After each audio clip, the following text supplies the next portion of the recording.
오늘의 말씀의 제목은 탁월한 다니엘과 세 친구에 대해서 말씀을 증거하고자 합니다.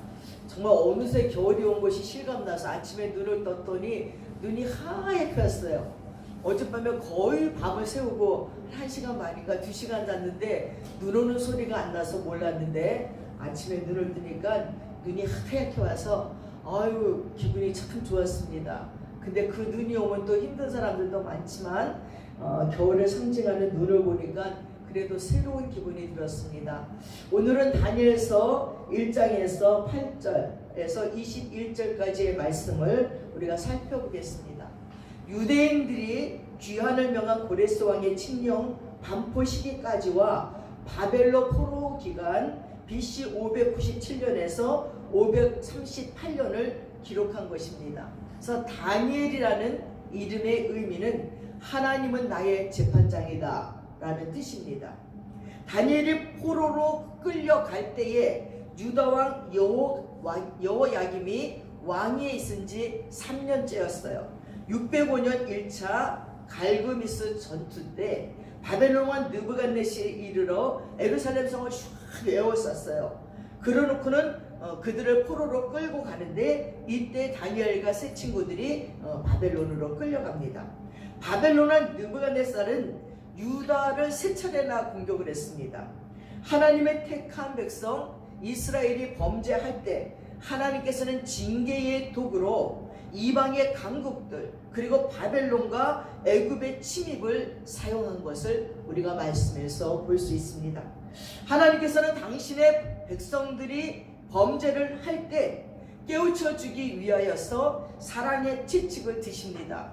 우리가 우리들의 삶 속에서 일어나는 정말 희한한 일들, 왜 이런 일이 나에게 왔을까 하는 모든 일들 속에 그 문제를 가지고 하나님 앞에 기도해 보면 이것이 하나님의 사랑의 채찍이라는 것을 알 수 있습니다. 왜냐하면 그냥 두면 계속 옆길로 가고 다른 길로 가고 사망의 음침한 골짜기로 가기 때문에 하나님이 이렇게 인생 몽둥이와 사람 채찍으로 때리시면서 바른 길을 가게 하는 것을 볼 수 있습니다. 여러분 다니엘서 1장 하반절을 한번 함께 보겠습니다.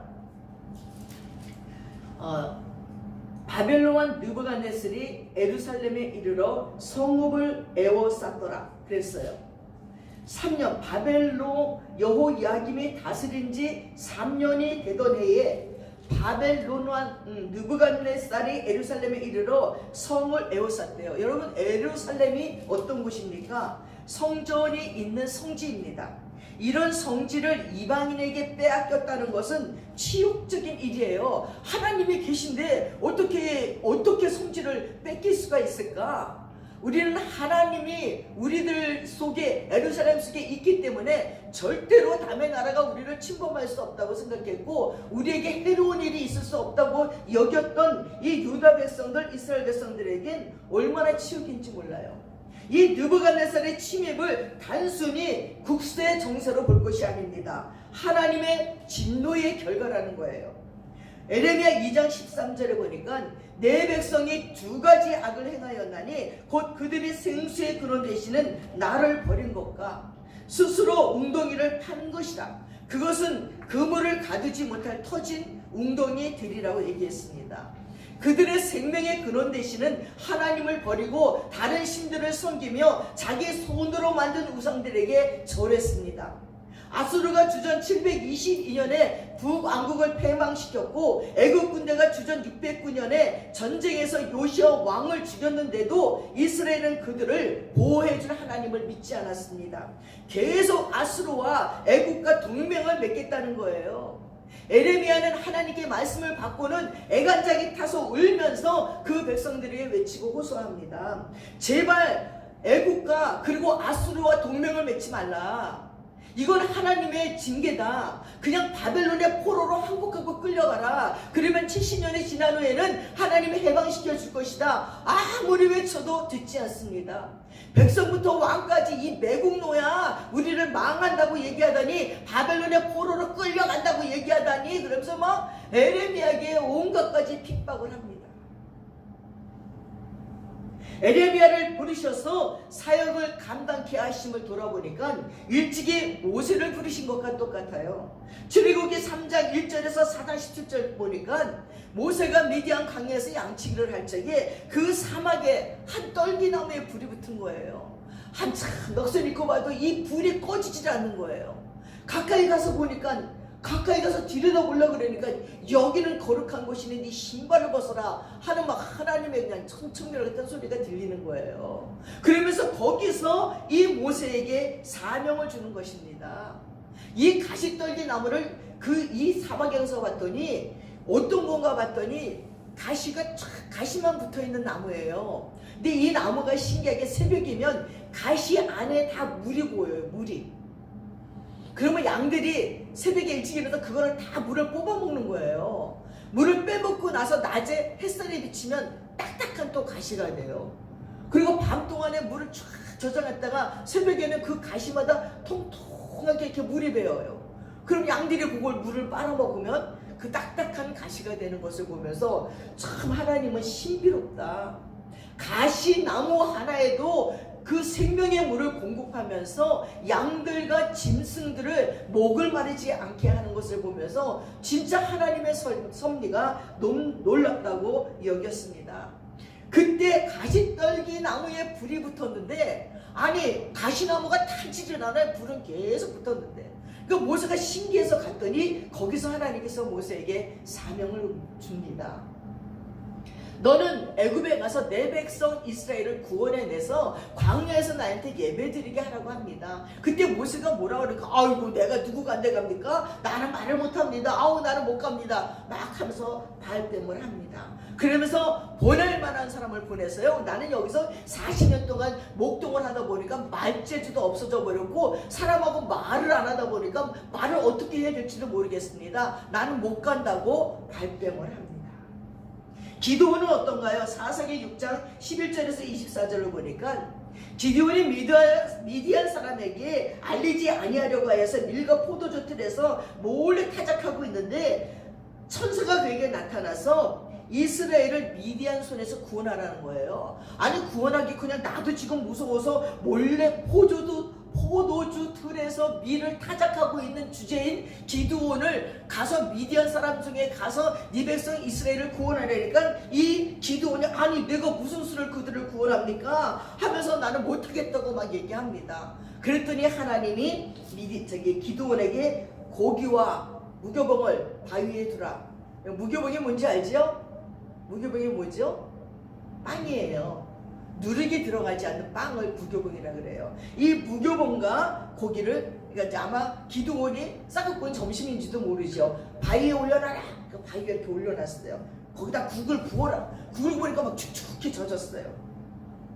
그랬더니 이 천사가 지팽이로 고기와 무교봉에다 딱 댔더니 불이 확 올라가고 그냥 바짝 다 타버린 거예요. 그렇게 하나님의 역사와 기적을 보여줬습니다. 이사야는 또 어떻습니까? 이사야 6장 6절 9절에서 보니까 스랍 중에 하나가 부적갱이로 제단에서 핀 수술 부적갱이로 들어다가 이사야의 입에다 댔어요. 그랬더니 네 악이 제하여졌고 네 죄가 사하여졌느니라 하니 주께서 그런 후에 누가 우리를 위해서 갈고 누구를 보내고 누가 우리를 위해서 갈고 하니까 이사야가 그 숯불로 입이 정하여진 이사야가 손을 번쩍 들면서 내가 여기 있나이다 나를 보내소서 합니다. 이렇게 선지자들은 하나님이 각양의 방법으로 부르셨는데 거의 비슷한 방법으로 부르신 것을 우리가 성경에서 볼 수 있습니다. 이렇게 선지자들을 불러내시고 섬기게 하신 일을 오늘 이 다니엘을 부르시고 그리고 에레미야를 부르신 사건을 보면서 다시 한번 기억나게 하십니다. 유다는 생명의 근원 되시는 하나님을 버리고 다른 신들을 섬기고 자기의 손으로 만든 우상에게 절까지 했습니다. 이 유다 민족은 공의가 무너져서 경제적인 착취, 학대, 도덕적인 타락이 극에 달해버렸어요. 하나님께서는 느부갓네살에게 유다 왕 여호야긴과 하나님의 전의 기구 얼마를 다 빼앗기게 했어요. 거슬려 올라가면 이들의 조상은 히스기야예요.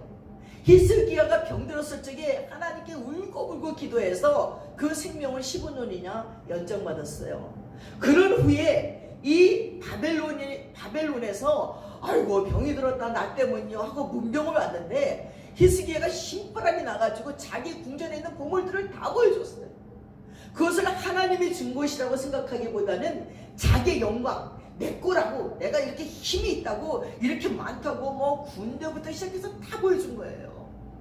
그러고 나서 히스기야의 후손들이 이렇게 계속 빼앗기는 거예요. 이제는 드디어 하나님의 전의 기구들, 하나님께 예배드리는 기구까지도 빼앗겨버리고 말았습니다. 그리고 유다의 미소년들이 포로로 잡혀갔습니다. 바벨론으로 끌려간 유다의 소년들은 그곳에서 큰 시험을 받게 되는데 어떤 시험이었느냐 하면 이방 학문에 대한 시험이었습니다. 3절 4절을 한번 봅시다. 1장 3절 4절 함께 읽겠습니다. 왕이 한간장 아스브나스에게 말하여 이스라엘 자손 중에서 왕족과 귀족 몇 사람 곧 흠이 없고 용모가 아름다우며 모든 지혜를 통찰하며 지식에 통달하며 학문에 익숙하여 왕국에 설만한 소녀를 데려오게 하였고 그들에게 갈대아 사람의 학문과 언어를 가르치게 하였고. 몸에 흠도 없어요. 그러니까 얼마나 아름답겠어요. 미소년들이 요즘 우리나라 젊은 아이들 같아. 요즘 우리나라 남자 소년들은 왜 이렇게 예뻐요? 피부도 너무너무 좋아요. 패글하고 뭐 여자보다 더 예뻐요. 그런 미소년들인 거예요. 흠이 없고 아름답고 모든 재주에 통달했대요. 노래도 잘하고 춤도 잘 추고 공부도 잘하고 컴퓨터도 잘하고 뭐 다 잘하는 거예요 지금. 그 모든 재주에 통달하면서 지식이 구비하며 학문에 또 익숙하대요. 왕궁에 모실 만한 소년을 데려오게 했습니다. 그리고 그들에게 갈대아 학문과 언어를 익히게 했어요. 곧 바벨론 제국의 역사와 문화와 종교를 익히게 하여서 정신적으로 자기의 정체성을 잃게 하고 바벨론화하려고 한 것입니다. 여러분 5절 말씀을 한번 보십시오. 또 왕이 지정하여 그들에게 왕의 음식과 그가 마시는 포도주에서 날마다 쓸 것을 주어 3년을 기르게 하였으니 그 후에 그들은 왕 앞에 서게 될 것이니라. 그들에게 왕의 음식과 그가 마시는 포도주에서 날마다 쓸 것을 주어서 3년을 기른 다음에 왕 앞에 세운다는 거예요. 그러니까 내 앞에서 내가 섬기는 신을 섬기고 그 신을 섬긴 우상 제물을 먹고 창시 계명까지 하라는 거예요. 그래서 다니엘의 이름을 벨드사살이라고 지었어요. 이 벨은 귀신의 이름이에요. 그의 우상에게 생명을 보호하소서 하는 이름이에요. 사드락을 미사엘, 그리고 하나냐를 사드락, 미사엘은 메삭, 아사라는 아벤누고의 이름이 다 느보신 우상의 이름을 따서 그들에게 이름을 지어줬으니 이 하나님을 섬기는 이들의 마음이 오죽했겠습니까? 그런데 이들이 다니엘과 세 친구들이 그런 가운데서 그걸 물리치고 그 이방의 문화를 이기면서 나아가고 있다는 거예요. 세상 문화를 이기고 탁월한 믿음으로 성장해 갑니다. 미국에 이민 가서 태어난 아이들이 자라면서요 자기 정체성을 잃어버린대요. 이방 땅에서 딱 태어났는데 나는 날 때부터 이 나라에 태어났는데 학교를 가서 보니까 얼굴색이 다른 거예요. 생김색이 다른 거예요. 나는 미국인인가? 나는 한국인인가? 정체성을 잃어버리는 거예요. 그래서 사춘기 때에 많이 방황해서 마약 중독자가 되고 섹스 중독자가 되고 게임 중독자가 되고 동성애자가 되고 너무 외로워서 친구를 사귀려고 깽단의 일원이 되기도 하고 몰려다니면서 도둑질도 하고 엉망진창이 되어가고 있습니다. 전에 LA에 가서 3일 부흥회를 마쳤는데 성도들이 우리를 기도원에 데려가서 기도 좀 하게 해주세요. 그래서 그들을 데리고 거기도 은혜 기도원이 있더라고요. LA가 사막이잖아요. 그 사막을 한참 달려가니까 조금 높은 사막에 진짜 거기 기도원이 있는데 은혜 기도원이에요. 그래서 이제 방을 하나 큰 방을 빌렸어요. 그러니까 이제 모여 앉아서 손을 잡고 기도 제목을 내라 그러면서 막 소리를 지르면서 막 한참 기도하는데 뭔가 저쪽에 나는 이불을 싸놨는지 알 때 거기서 부시럭 거리고 사람이 한 분 나오시는 거예요. 그러더니 우리 앞에 와서 울면서 하는 얘기가 서로를 위해서 기도 좀 해주세요. 우린 너무 놀랬지만 아니 뭔 일이 있습니까? 여러 가지 얘기를 하는 거예요. 미국에 온 지 20년이 넘었습니다. 그래서 자기네는 모든 일을 다 했대. 아들, 딸이 있는데 이들을 공부시키려고 온갖 어려운 일을 다 새벽부터 시작해서 새벽이 될 때까지 일을 해서 손을 보여주는데 무슨 막대기 같아. 막 탁탁 굳은 살에 먹이고 뜨고 이렇게 일을 했는데 그러다 보니까 자기네는 영어를 배울 수가 없었대요. 그러다 보니까 아이들에게 한국말을 가르칠 수가 없었대요. 그래서 이 부모하고 자식 간에 대화가 안 통해. 아이들은 영어만 하고 부모들은 한국말만 하는데 어느 날 법원에서 연락이 온 거예요. 당신 아들이 살인 미수로 감옥에 있으니 와서 면회하십시오. 너무 놀라서 갔더니 이 아들이 자초지종을 얘기해야 되는데 통역관을 앞에 놓고 얘기를 하는 거예요. LA 다운타운에서 패싸움이 벌어진 거예요. 패싸움이 벌어졌는데 이 동양인의 얼굴이 미국인들 눈에는 다 똑같이 보이는 거예요. 둥글둥글 넓적하니까. 근데 이 친구가 그 다운타운 한국 식당에 이런 돌로 된 잿더리, 우리나라에는 잿더리가 거기도 있더래. 잿더리로 앞사람을 때렸는데 이빨이 다 나간 거예요. 그런데 이 형이 이 친구에게 전화를 한 거야. 너 내일 다운타운에 몇 시까지 와. 왜요? 너 안 나오면 이제 우리 너랑 안 놀아줄 거야. 뭣도 모르고 거기 다운타운에 갔더니 형사들이 쫙 몰려가지고 이제 누군가를 찾고 있는데 얘가 나타나니까 사람들이 저 사람이라고 다 그러는 거야. 자기 동생이랑 키도 비슷하고 비슷하게 생긴 거예요. 거기에서 현장에서 붙잡혀서 감옥에 들어가 있는 거예요. 그리고 이 형이 거짓말을 하는 거지. 얘가 그랬다고. 자기 동생은 숨겨놓고. 그 자초지종을 통역관에게 듣고 나니까 이 아들이 아버지에게 하는 얘기가 아버지가 하나님께 기도하면 하나님이 나 여기서 꺼내주실 거예요. 아버지가 하나님께 기도하면 나 여기서 꺼내줄 거예요. 그때 이 아버지의 머릿속에 들어오는 생각이 그렇게 열심히 예수 믿고 기도하면서 여기 왔는데 여기 와서 일을 하느냐고.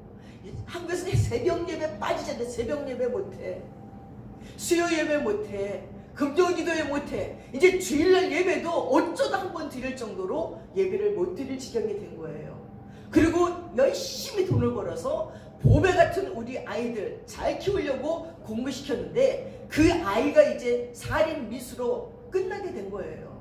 변호사를 사도 돈이 너무 많이 들어서 지금까지 번 거를 다 넣어도 그 변호사 비용을 댈 수가 없다는 거예요. 막 울면서 기도하는 거예요. 막 울면서 기도해달라는 거예요. 그 사람을 가운데 놓고 우리는 막 애를 쓰면서 정말 기가 막혀서 하나님께 기도했습니다. 아이들은 영어만 하고 부모는 한국말만 하고 그들이 나의 보배이고 보물인데 통역자를 두고 부모와 자식이 얘기해야 되는 이 지경이 왜입니까? 아이들에게 자기 정체성을 가르치지 않은 거예요. 미국에 살지만 한국인으로서 한국말을 배우게 하지 못한 것이 이런 일들을 만들어낸 것이었습니다. 자기 나라 말을 잃어버리면 자기 정체성을 잃어버리게 돼요. 그래서 일본이 우리나라를 침략했을 적에 창씨 개명을 시키고 일본말을 하겠습니다. 학교에서 학생들이 한국말을 하면 때리고 벌을 줬습니다. 저희 아버지께서도 학교 때 일본말을 처음 배우고 시험을 치르는데 참 일본말 배우고 시험 치르니까 엉망진창인데 저희 아버지가 100점을 받은 거예요. 그랬더니 일본 선생님이 와서 그냥 때리는 거예요. 신나게 맞고 교무실에 끌려가서는 너무너무 약을 나서 그러면 여기서 보겠다고. 거기서 바다식을 봤는데 또 100점이에요. 그때부터 선생님들이 놀래는 거예요. 그리고 저희 아버지는 그때 학생회장이 된 거지요. 그 많은 학생들 앞에 나서 차략 격리하면서 그렇게 똑똑하셨던 아버지, 그리고 이름도 다 갈았어요. 그 당시에 우리 어른들은 다 일본 이름이 있습니다. 한국말 쓰지 못하게 했습니다. 일본말을 쓰게 했어요. 우리 모두를 일본화 시키려고 했던 것입니다.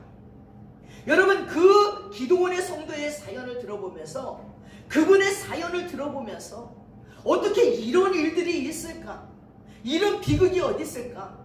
어느 곳 어디 가든지 자기 정체성을 잃어버리면 다 잃어버리는 거예요. 그러나 여러분, 다니엘과 그 친구들은요 포로로 끌려갔어도 자기 정체성을 잃지 않았어요. 여러분 성경에 이들의 이름이 다 바뀌었어요. 벨드사살, 사드락과 메삭과 아벳느고 이름이 나왔지만 다니엘은요 자기 이름을 쓴 게 별로 없어요. 항상 나 다니엘은 항상 다니엘의 이름을 썼지 그들이 장식에 명한 이름을 쓴 것이 없습니다. 그리고 그들은 다니엘과 함께 뜻을 정하여 왕의 음식과 그가 마시는 포도주로 자기를 더럽히지 아니하리라고 환관장에게 부탁합니다. 우리가 왕의 음식과 포도주를 마시지 아니하겠다고 하니까 환관장이 이야 나는 왕이 너무 무섭고 두려워. 니네가 그러다가 얼굴이 초췌해서 왕 앞에 나타나면 나는 그냥 죽는 거야. 나는 그냥 사형이야 하면서 부탁을 하는데 그때 이들이 얘기를 합니다. 그럼 열흘만 우리를 채식을 주어서 먹게 하고 고기를 먹고 포도주를 먹고 왕의 진미를 먹은 자들과 우리를 비교해봐서 누가 더 얼굴이 좋은가 보시고 그때는 마음대로 행하소서. 사랑하는 여러분, 이렇게 다니엘과 세 친구는 자기 정체성을 만들어가는 자들로 자기를 세워나갔고 그래서 고국을 살렸고 바벨론을 살린 자가 되었습니다. 다니엘의 승리의 역사입니다. 이 승리의 역사가 우리에게도 일어나기를 바랍니다. 라인홀드 리버라는 사람이 도덕적인 인간과 비도덕적인 사회라는 책에서 이렇게 말했어요.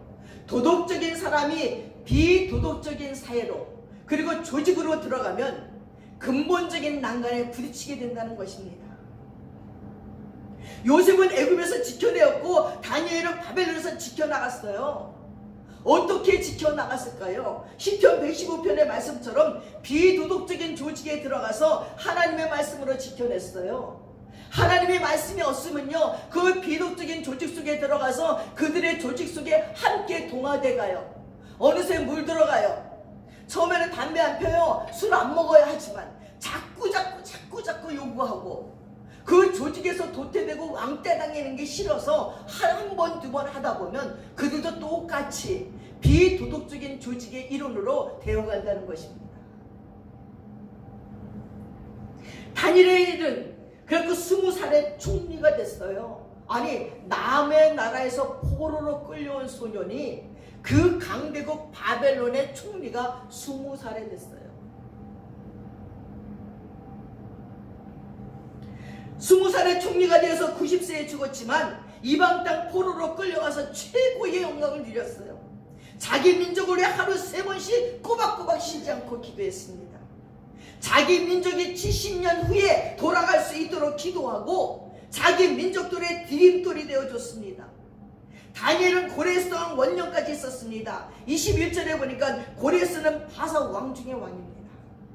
이스라엘을 출애굽시키듯이 유다 백성을 귀환시키고 여호와의 성전을 짓도록 느헤미야와 에스라를 파송해서 고레스 왕의 등장으로 기원전 246년 전에 예언된 말씀이 그때 이루어지는 것을 봅니다. 사랑하는 여러분, 요셉의 하나님이 다니엘의 하나님이 우리의 하나님임을 기억하시기 바랍니다. 세상 것들이 그들의 문화가 우리의 자녀들을 힘들게 해도 요셉과 다니엘처럼 하나님을 의지하면서 그들의 문화 속에 동화되지 아니하고 자기 정체성을 지키며 살아가야 됩니다. 그 힘든 포로 생활 속에서 기원전 536년 바산 고레스가 등장할 때까지 살다가 가는 거예요. 기원전 605년에 끌려와서 536년에 해방됐어요. 딱 70년입니다. 에레미야의 예언대로 됐습니다. 다니엘과 그 친구들은 하나님의 말씀을 기다리고 기도하며 하나님께 가까이 갈 수 있는 은혜를 받았습니다. 다니엘은 끌려와서 70년 만에 돌아갑니다. 이방 땅에서 17살에 끌려와 엄마 아버지도 없는 곳에서 형제 자매도 아무도 없는 곳에서 믿음을 지키고 자신을 지키고 자기 민족을 지키고 세속에 물들지 아니하고 당당하게 살았습니다. 얼마나 멋진 청년입니까? 하나님이 얼마나 이뻐하고 하나님이 얼마나 사랑하겠습니까? 첫 번째, 그는 축복의 사람으로 뜻을 정했습니다. 다니엘서 1장 8절 9절을 봅시다. 8절 9절 보시고 함께 읽겠습니다. 다니엘은 뜻을 정하여 왕의 음식과 그가 마시는 포도주로 자기를 더럽히지 아니하리라 하고 자기를 더럽히지 아니하도록 환관장에게 구하니 하나님이 다니엘로 하여금 환관장에게 은혜와 긍휼을 얻게 하신지라. 포도주 왕의 진미 안 마시겠다고 했는데도 환관장에게 하나님이 은혜와 긍휼을 얻게 해요. 부정한 것을 안 먹겠다는 것입니다. 신명기 15장 23절에 보니까 오직 피는 먹지 말고 물같이 땅에 쏟을지어다. 이 신명기에 다 걸려요. 우상의 재물을 먹으면 몽땅 걸리는 거예요. 하나님이 하지 말라면 안 하는 거예요. 우상 숭배했던 음식 안 먹는 거예요. 산의 진미라도 먹으면 안 되는 거예요. 죄에서 떠나라 하면 떠나는 거예요. 날마다 거룩한 삶을 위해 죄의 자리에서 출애굽하는 것입니다. 청교도의 신앙으로 사는 거예요. 여러분, 배가 물속에 떠 있습니다. 잠수하면요 물속에도 떠 있습니다. 물의 영향을 받지 않습니다. 우리의 믿음이 군왕 같으면요 세상 물결을 이기는 거예요. 세상을 이기고자 뜻을 정하면 유혹과 세상 정욕과 맞서 싸우면 군왕같이 이길 수 있다는 것입니다. 왕의 진미를 거절하고 더럽히지 않으려고 율법대로 살며 자기 양심을 더럽히지 않으려고 하나님의 뜻을 지키기 위해서 하나님께 정절을 지켰어요. 그리고 하나님의 절기를 지켰어요. 신앙의 절기를 지키고자 한강장에게 말을 하니까 1절 10절 보십시오. 그래 봐주는 거잖아요. 오히려 한강장에 쩔쩔매게 사정을 해요. 야, 니네 얼굴이 좋지 않으면 어떡하겠냐. 그렇지만 한번 시험해 보세요. 야, 들통이 나면 내가 죽을 수도 있는데 봐주는 겁니다. 이런 다니엘과 사드락과 메삭과 아벳느고에게 또 위기가 옵니다. 다니엘을 시샘하던 다른 2명의 총리가 그 3명 총리 중에 2명의 총리가 다니엘의 총리 중에 최고가 되니까 질투가 나서 느부갓네살 왕을 충동질해서 금신상을 만들게 해요. 그리고 그냥 악기 소리가 쫙 나면 모든 백성의 금신상에게 절하겠습니다. 그때 절하지 않으면 풀불불 속에 집어넣는 거예요.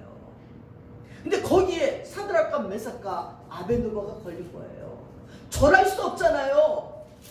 그랬더니 사드락과 메삭과 아벳느고를 들어다가 이 풀불을 7배나 더하게 해서 집어넣는데 집어넣는 병사가 타 죽었어. 너무 뜨거웠어. 집어넣고 보니까 3사람을 집어넣는데 4명이 뛰어다녀 물속에서. 느부갓네살 왕이 기절해요. 저들을 빨리 꺼내라. 꺼냈는데 머리털도 타지 않고 옷 하나에 끓음도 없는 거예요. 다니엘은 또 어떻습니까? 근심상 앞에 절하지 않으면 사자굴 속에 집어넣는다는 거예요. 다니엘은 안 할 수가 없어요. 내가 죽어도 70년 후에 자기 민족의 해방을 위해서 기도를 멈출 수가 없습니다. 그 중보 기도를 하기 위하여서 기도를 멈출 수 없는 거예요. 다니엘은 사자굴 앞에서도 나라 살리기 중보 기도를 멈추지 아니했다는 거예요. 악기가 빵빵하고 울릴 때 금신상 앞에 절하지 아니한 자는 사자굴에 쳐넣어라. 악기가 울리고 절하지 않는 자는 풀불에 쳐넣어라. 하나님이 구해주지 아니하실지라도 우리는 하나님을 배반할 수 없다고 불 속에 들어가고 사자굴 속에 들어갔습니다. 사랑하는 여러분, 우리가 고난당할 때 우리 주님은 우리와 함께 계십니다. 내가 세상 끝날까지 너희와 함께 있으리라. 불불 가운데도 함께 계셨고 사자굴 속에도 함께 계셔서 사자의 입을 잡고 계셨습니다. 사랑하는 여러분, 하나님과 함께 살고자 작정하시기 바랍니다. 어떤 유혹이 오고 어떤 어려움이 올지라도 나는 하나님과 함께 살고자 작정하면 어떤 상황에서도 우리를 구해주시고 도와주십니다. 두 번째 위기 속에서 하나님의 주권을 선포했습니다. 11절과 13절까지 봅시다. 함께 읽겠습니다. 한간장이 다니엘과 하나나의 미사엘과 아사랴를 감독하게 한 자에게 다니엘이 말하되 청하오니 당신의 종들을 열흘 동안 시험하여 채식을 주어 먹게 하고 물을 주어 마시게 한 후에 당신 앞에서 우리의 얼굴과 왕의 음식을 먹는 소년들의 얼굴을 비교하여 보아서 당신이 보는 대로 종들에게 해하소서 하네. 한간장이 있었고 또 왕 앞에 가서 중간 역할을 하는 사람이 있었는데 이 한간장이 그 사람에게 오히려 사정을 하면서 지금 얘기하고 있는 것입니다. 열흘을 시험한 후에 얼굴색이 나쁘면 당신의 처분대로 하라는 거예요. 죽여도 좋다는 거예요. 왕의 직면을 거부하는 것은 대육죄예요. 그 영혼을 하나님의 말씀대로 지키셔서 채식과 물만 주었는데 그 얼굴이 더 아름다웠다는, 에스더가 그 민족을 구하기 위하여서 3일을 금식하면서 왕 앞에 나아갑니다. 왕이 호를 내밀지 아니하면 죽는데 모르드게의 삼촌이 너 바로 이때를 위해서 너를 왕으로 세운 것이 아니냐, 네가 겁나서 이걸 거부하면 네 민족들이 다 죽으면 너는 살 수 있는 줄 아냐? 그 모든 민족들의 죽음을 하나님은 너와 내 집도 망하게 할 것이라고 막 에스더에게 얘기하니까 에스더가 할 수 없이 그럼 내가 3일을 금식한 후에 아주 단식이에요. 물도 먹지 않고 물 한 모금도 안 먹고 하나님께 기도할 테니 가서 유다 모든 수단성에 있는 유다인 모두에게 함께 금식하라고 정하세요. 그리고 자기는 자기의 궁녀들과 함께 3일을 단식을 하고 왕 앞에 나아가요. 근데 이 아하수르의 왕 눈에 너무 아름다운 거야. 에스더가 자기도 모르게 호를 내밀면서 원하는 게 뭐냐, 무엇 때문에 왔느냐. 그 얼굴이 해같이 빛났다 그랬어요. 이 아하수르의 왕이 에스더에게 홀딱 반하게 만들어 놓았어요, 하나님이. 그리고 그 에스더의 소원을 들어주고 그 민족을 죽음에서 살려냈습니다. 사랑하는 여러분, 압복강에서 기도하니까 에서의 마음이 변했습니다. 기도하면 원수의 마음도 변하고 자녀의 마음도 변하고 애먹이는 사람의 마음도 바꿔주십니다. 하나님의 왕되심을 믿고 하나님께 맡기세요. 하나님의 손에 달려 있습니다. 우리 인생의 모든 문제를 하나님께 맡기세요. 하나님은 왕이십니다. 세 번째, 승리했습니다. 17절과 20절 봅시다. 함께 읽겠어요. 하나님이 내 소년에게 학문을 주시고 모든 서적을 깨닫게 하시고 지혜를 주셨으니 다니엘은 또 모든 환상과 꿈을 깨달아 알더라. 왕이 말한 대로 그들을 불러들일 기한이 찼으므로 환관중에 그들을 느부갓네살 앞으로 데리고 가니 왕이 그들과 말하여 보매 무리 중에 다니엘과 하나냐와 미사엘과 아사랴와 같은 자가 없으므로 그들을 왕 앞에 서게 하고 왕이 그들에게 모든 일을 묻는 중에 그 지혜와 총명이 온 나라 박수와 술객보다 10배나 나은 줄을 아니라. 세상에 하나님께서 은혜를 있게 하는 것입니다. 그들은 하나님의 자비와 사랑과 은총을 받았습니다. 하나님께 받으면 사람에게도 받아요. 그게 요셉이고 다니엘입니다. 긍휼히 여김을 받았습니다. 마음껏 하나님을 찬미하도록 했습니다. 여러분, 요셉은 보디발에게 충성하니까 은혜를 입었습니다. 요셉에게 모든 걸 위탁해버렸어요. 요셉에게 보디발이 형통한 것을 보았다는 것입니다. 우리는 사랑하는 자녀들이 불확실한 미래와 자기 정체성을 잃어버려 힘들고 어려워서 자기 골방에서 혼자 웅크리고 울고 있는 것을 모릅니다. 우리 자녀들이 이런 은총을 잊게 해달라고 기도해야 됩니다. 하나님께 은총을 입으면 사람에게도 은총을 입어요. 하나님이 귀히 여기면 사람들에게도 귀히 여김을 받습니다. 하나님이 미워하면 사람에게도 미움받습니다. 종은 인생의 배우자를 만나는 은총을 보고, 직장에서 좋은 상사를 만나는 은총을 보고, 학교에서 좋은 스승을, 좋은 친구를 만나는 은총을 보게 되는 것입니다. 17절 보니까 내 소년에게 주신 축복을 보세요. 학문을 주시고 모든 서적을 깨닫게 하시고 지혜를 주시고 다니엘은 환상과 꿈을 깨달아 알더라라고 했습니다. 지식은 내가 모르는 것을 하나님이 알게 해주는 거예요. 하나님의 지혜를 주신 거예요. 지혜는 통찰력입니다. 시간이 날 때 이상과 몽조를 깨달아 아는 것입니다. 꿈을 알고 해석해주며 수직 상승한 것이 다니엘입니다. 여러분, 원종수 목사라는 분이 있어요. 권사라는 분이 있어요. 벌티모어의 감리교회 권사래요. 근데 이분이 고등학교를 다닐 때 480명 중에 350등을 했습니다. 근데 새벽 기도를 열심히 나갔어요. 얼마나 열심히 나갔냐면 엄마가 노점에서 사과장수를 하는데 새벽마다 이 아들을 끌고 교회 가니까 안 따라갈 수가 없는 거예요. 거기서 기도를 하니까 기도를 하라고 하니까 할겸 하나님 지혜를 주세요. 저에게 지혜를 주세요. 새벽마다 기도를 한 거예요. 근데 어느 날 로마서 한 장을 읽었는데 로마서를 읽고 성경을 펼쳤는데 로마서가 쫙 장이 넘겨가면서 보이는 거예요. 다 외운 거예요, 로마서를. 이게 웬일이지? 학교를 갔는데 선생님 칠판에다 쫙 쓰고 지웠는데 지운 게 다 보이는 거예요. 아니 그래갖고 시험을 봤는데 전교에서 480명 중에 5등을 한 거예요. 그래갖고 고등학교 전교 1등으로 졸업을 하고 서울대 의대 수석 합격을 하고 의사 명함받는 고시에서도 전국을 1등을 하고 지금 미국 오브 더 암센터에서 탁월한 의사로 일하고 있다는 것입니다. 사랑하는 여러분, 기도했더니 하나님이 지식의 은사와 더불어 모든 걸 다 주시는 거예요. 그러니 우리도 기도하는 거예요. 지식의 은사, 방언의 통변의 은사, 온갖 은사를 달라고 기도하세요. 하나님께 은혜 받으면 사람에게도 은혜 받습니다. 그런 탁월한 다니엘과 그리고 새충이 같은 은혜를 우리 모두 받는 분들 되시기를 축원합니다. 기도하겠습니다. 사랑하는 아버지 하나님, 지혜의 왕이신 우리 하나님 앞에 지혜를 달라고 구해서 놀라운 지혜를 얻은 자들이 한두 명이 아닙니다.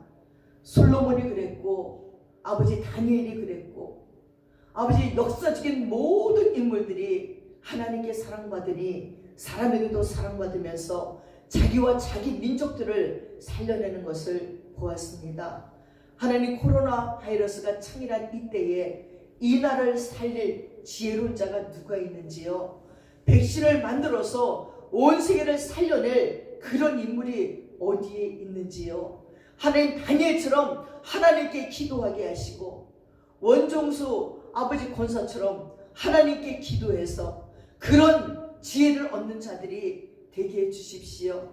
그것이 우리 아가페 교회에서 일어나게 해 주시옵소서. 이곳에서 기도하는 자들 속에 그런 지혜가 있어지게 도와주셔서 이 원세계 재앙인 코로나 바이러스들을 백신으로 잡을 수 있도록 도와주시고 이 민족만 살리는 것이 아니라 온 세계 민족을 살리는 그런 자가 나오게 도와주시옵소서. 다니엘의 세 친구들은 아버지 자기 민족도 살려냈고 아버지 원수의 땅 바벨론 민족도 살려냈습니다. 하나님, 바벨론에 끌려갔던 다니엘 같은 청년이 우리 교회에도 있게 해주십시오. 우리 나라에도 있게 하여 주시옵소서. 사랑하는 아버지께서 오늘도 우리와 함께 계셔서 우리를 그렇게 만들어가고 계실 줄 믿습니다. 함께 하시고 역사하여 주시옵소서. 감사드리며 우리 주 예수님의 이름 받들어 기도드렸사옵나이다. 아멘.